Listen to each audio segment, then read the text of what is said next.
In this video, I will show you how to activate Windows 11. My Windows 11 is not active.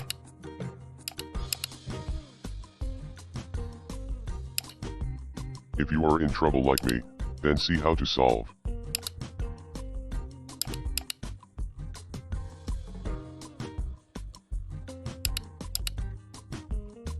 This is the Microsoft Toolkit software download link.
Copy the password.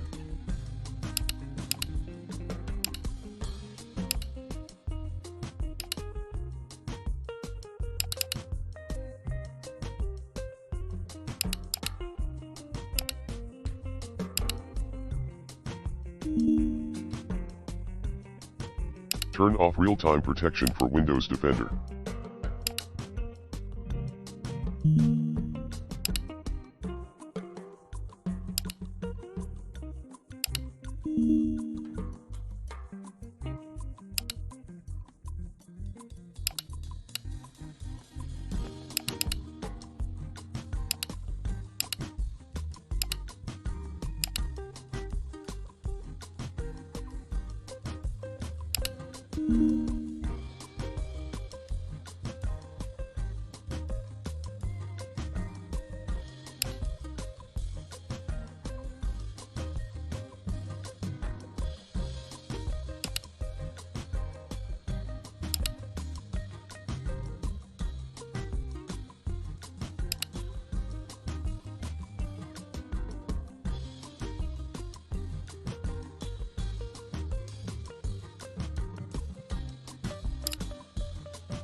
Now your Windows has been activated.